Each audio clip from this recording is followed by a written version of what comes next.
Salut tout le monde. Alors je fais cette vidéo dans le but d'aider certains qui ont des crises d'angoisse ou des attaques de panique comme moi. Ou alors juste pour que les gens s'identifient à moi. Donc parce que j'ai eu beaucoup de crises d'angoisse, beaucoup d'attaques de panique et j'ai eu une dépression aussi. Alors ça va un peu ensemble en fait les trois. Donc ça a commencé, je me rappelle mes premières crises d'angoisse ont commencé quand j'avais 21 ans. J'avais plusieurs soucis dans ma vie et ça s'est déclenché d'un coup en fait. Du jour au lendemain, en fait, j'étais en Angleterre en stage à l'étranger pour ma licence de commerce.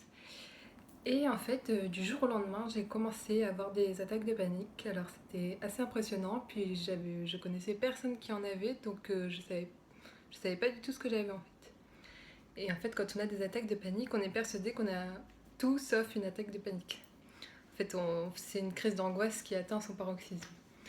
Donc ça s'est déclenché du jour au lendemain. Et bien sûr, j'en ai pas eu qu'une, j'en ai eu plusieurs. Donc c'était tous les jours que j'en avais une. Et puis avec ça, j'avais des maux de tête, la migraine, j'avais des maux de ventre, enfin la totale. C'était horrible, une descente aux enfers en fait. J'allais bien et puis du jour au lendemain, j'ai commencé à avoir des attaques de panique. Donc du coup, je suis allée à l'hôpital en Angleterre. Et ils me disaient panic attack, panic attack. Panic attack, non, non, je disais non, non, j'ai vraiment quelque chose au cœur, mon cœur il s'emballe et tout, je crois que je suis une crise cardiaque. Il me disait non, non, you have panic attack, et puis là il m'a fait une piqûre de je sais pas quoi, et puis enfin, j'étais stone en moins de 2 minutes quoi. Donc voilà. Et suite à ça, je suis retournée en France auprès de ma famille parce que je pouvais plus rester comme ça en fait. Je vivais dans l'angoisse, j'avais des attaques de panique tous les jours, donc en plus j'étais dans une famille d'accueil, ils avaient un peu du mal à gérer ça, surtout que la mère avait s'occupé de 2 enfants, donc elle pouvait pas en plus s'occuper de moi. Donc j'ai décidé de retourner en France. Et c'était encore pire quand je suis retournée en France. Je suis allée voir les hôpitaux et puis donc ils croyaient que j'avais autre chose, pas des attaques de panique, mais ils croyaient que j'avais autre chose. Donc ils m'ont fait plusieurs examens, ils m'ont dit vous avez peut-être la thyroïde, ou ils m'ont parlé de méningite, de plein de maladies. C'était horrible. Donc j'ai passé 2 semaines à faire des examens, mais des prises de sang pour voir si j'avais quelque chose dans le corps, quoi, qui allait pas. Et il se trouve qu'au bout de 2 semaines, ils disent on n'a rien trouvé, donc vous êtes en très bonne santé. Ça doit être dans votre tête. Vous êtes des crises d'angoisse. J'ai fait ouais, d'accord. Donc ils m'ont conseillé d'aller voir un psychologue. Et donc c'est là où j'ai commencé à aller voir un psychologue et il m'a dit vous faites des crises d'angoisse.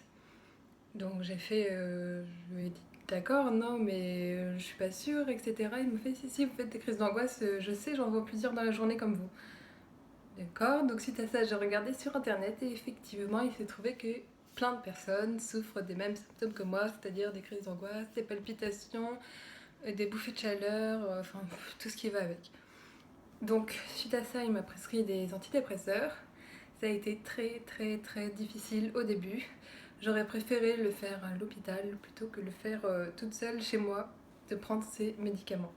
Parce que j'ai eu au début tous les effets secondaires du médicament et c'était une horreur.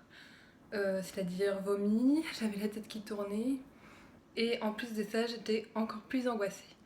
Donc c'était vraiment une horreur, une horreur, une horreur. J'ai fait des grosses, grosses attaques de panique que je me rappelle encore et je me rappellerai toute ma vie tellement ça m'a traumatisée. Euh, suite, Ensuite, après un mois de prise d'antidépresseurs, je suis un peu redevenue à la normale, c'est-à-dire plus détendue et j'ai retrouvé un peu le goût à la vie. Au bout de 2 mois, j'étais déjà retournée en Angleterre, j'avais recontinué mon stage, j'avais des angoisses, mais je les gérais moi-même, je faisais de la sophrologie, de la respiration, etc. pour aller mieux. Donc ça marchait, j'arrivais à avoir une vie normale et à retravailler à nouveau. Ensuite, en septembre d'après, j'ai pu continuer mes études, je les ai continuées dans le sud de la France. Donc j'étais en troisième année de licence, donc la dernière année. Donc ça allait quand même mieux, j'avais moins d'angoisse, mais je reste Enfin, il faut savoir que depuis que je suis petite, je suis angoissée. J'avais des petites angoisses, mais pas aussi fortes que j'ai eues récemment. Et donc ça allait mieux, j'avais des petites crises d'angoisse que j'arrivais à gérer par moi-même. Donc j'ai passé une période assez bien, jusqu'à qu'il arrive. Donc après, je suis allée à Paris pour finir ma licence, un stage dans une entreprise à Paris. Ensuite, il est venu le temps de mon master, donc ma première année de master. Et c'est là que l'enfer a recommencé. Donc je crois que j'ai tenu 1 mois et demi de master, donc 1 mois et demi. Et au bout d'1 mois et demi, ben, j'ai eu à nouveau ces attaques de panique très très fortes et c'est vrai que ça arrive un peu soudainement. Je me sens pas bien, une semaine avant, je me sens un peu triste, un peu déprimée.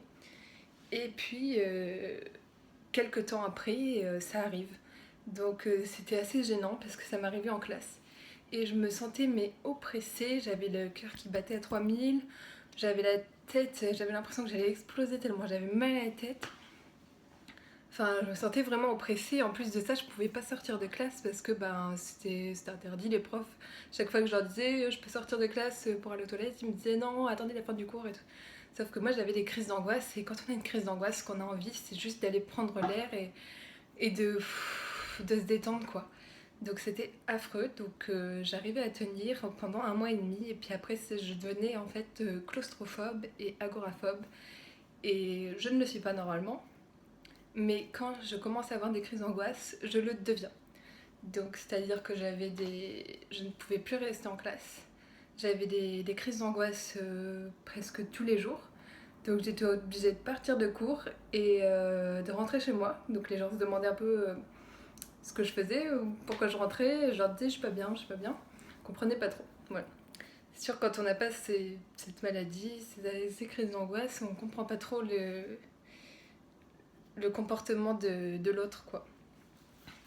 Donc ça a commencé comme ça, et puis c'est allé, et en fait, vu que ça faisait déjà 2 ans que j'avais des angoisses, des crises d'angoisse et des attaques de panique, et ben je suis tombée en dépression juste après, parce qu'en fait j'en pouvais plus en fait d'avoir ces attaques de panique, ça me bouffait la vie, je pouvais plus aller en cours, donc j'avais perdu mes études, donc je n'avais plus d'études ni travail, enfin voilà, enfin, et puis je perdais mes amis aussi au fur et à mesure parce que je devenais agoraphobe, donc je pouvais vraiment plus sortir en fait. Je sortais, mais quand je sortais trop longtemps, après j'en pouvais plus, il fallait que je rentre chez moi, je paniquais, donc voilà. J'avais un peu honte, donc du coup je suis devenue agoraphobe et claustrophobe à cause de ces crises d'angoisse en fait. Je ne l'étais pas avant. Et suite à ça, donc s'est installée la dépression, parce que quand on perd tout ce qu'on aimait, donc ses études, ses amis, etc., et ben après il s'enchaîne la dépression. Et donc ça a été assez horrible. J'ai dû reprendre des autres antidépresseurs, sauf que ça met du temps à trouver des antidépresseurs qui fonctionnent, qui marchent bien et qui n'ont pas d'effet secondaire.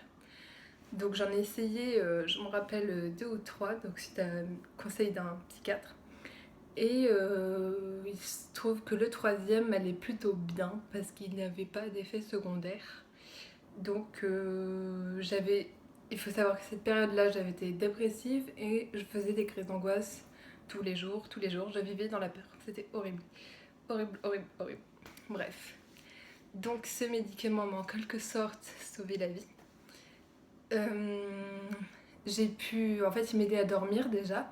Donc je faisais moins d'insomnie et il faut savoir que je faisais des attaques de panique presque toutes les nuits. C'est-à-dire que je me réveillais en sueur, enfin... mon cœur qui battait à 3000, je tremblais de tout mon corps, je faisais des crises de spasmophilie. Et donc ce médicament m'a permis de calmer la crise et de m'aider à... Enfin, je pouvais dormir à nouveau, en fait, avoir une vie normale. Donc, à peu près normale. Donc voilà, après, c'était au bout de quand même 3 semaines, minimum 1 mois d'avoir pris ce médicament que ça allait un peu mieux. Je commençais à revoir le soleil briller un peu plus et le ciel être plus bleu. Voilà, donc je recommençais un peu à prendre goût à la vie, mais pas totalement, bien sûr. Donc ça fait maintenant depuis 8 mois que je suis tombée en dépression. Je suis toujours pas guérie. J'ai eu des périodes de mieux et des périodes de pas mieux en fait. Donc là en ce moment c'est plutôt, il y a des jours où ça va, puis il y a des jours où ça va pas. Je sais pas comment ça se fait, voilà. Donc je continue à prendre les médicaments que m'ont prescrit les médecins. En parallèle de ça, j'avais d'autres médicaments pour m'aider pendant les crises d'angoisse, quand j'en faisais vraiment beaucoup en fait. Là du coup j'ai diminué, j'ai plus qu'un antidépresseur pour stabiliser mon humeur en fait, et pour plus faire de crises d'angoisse. Donc voilà, ça fait 8 mois que je suis en dépression et ça fait que depuis quelques mois que je vis à peu près normalement, avec des hauts et des bas, voilà. Donc j'espère que ça va pas durer éternellement. En tout cas, ce qui est sûr, c'est que je suis anxieuse et ça me suivra peut-être toute ma vie, avec des périodes un peu mieux et des périodes un peu moins bien. Donc voilà, c'était juste pour témoigner pour ceux qui ont des crises d'angoisse, des attaques de panique ou attaques de spasmophilie comme on dit, que vous n'êtes pas seul. Je suis pareil. Voilà. Et c'est pas facile à vivre. Donc il y a des moments dans la vie où c'est mieux. Je sais que moi j'ai eu des moments où c'était horrible. Donc quand ça a commencé en Angleterre pendant 2 mois, c'était horrible. Puis après ça allait mieux pendant 1 an et demi, j'en avais presque plus. Enfin si, j'en avais, mais j'avais que des petites crises d'angoisse, donc ça n'a rien à voir avec des attaques de panique. Et puis c'est reparti septembre dernier, plus fort que jamais quoi. Je croyais vraiment pas que ça allait revenir comme avant, et si en fait. Donc voilà, j'essaye de vivre avec, de trouver des solutions pour m'aider. Donc si vous avez des solutions, des remèdes miracles, n'hésitez pas à me les donner. Parce que j'ai vraiment quasiment tout essayé, de la sophrologie, voir un psychologue, les médicaments. J'ai vraiment tout essayé et c'est vrai que c'est vraiment dur à soigner, quoi. Enfin, c'est une maladie de tous les jours en fait. Enfin non, pas tous les jours, parce qu'il y a des jours où je me sens très bien, mais il y a des jours où ça m'arrive comme ça en fait, j'ai une crise d'angoisse, je sais pas, je sors dehors, je vais faire un tour et puis là, pof, j'ai une crise d'angoisse, je suis obligée de rentrer chez moi. Ou j'ai des baisses de morale. Enfin voilà. C'est vraiment pas cool, mais je sais que je suis pas la seule à vivre avec ce genre de maladie. Enfin voilà, enfin il y a des trucs plus graves, moins graves, mais en tout cas, bah, si vous souffrez d'angoisse et de crise d'angoisse, de dépression comme moi, bah, vous n'êtes pas seul et je pense qu'il y a des techniques qui permettent d'améliorer. Je sais ce qui m'aide bien, c'est les séances de psychologue. Après, voilà, d'être bien entouré. La famille, c'est important. J'ai aussi un petit ami qui m'aide beaucoup, qui connaît les crises d'angoisse, qui sait ce que c'est, et du coup il m'aide beaucoup quand j'en ai. Donc ça m'aide quand j'ai vraiment des grosses crises d'angoisse, voilà. Il est là pour m'aider, me rassurer avec les paroles, etc. Donc voilà, c'est juste pour témoigner à mon tour de mes crises d'angoisse et de mon histoire avec la dépression. Voilà, si ça peut aider quelqu'un de voir que vous n'êtes pas seul dans votre maladie, et ben ça me fera plaisir. Bonne soirée.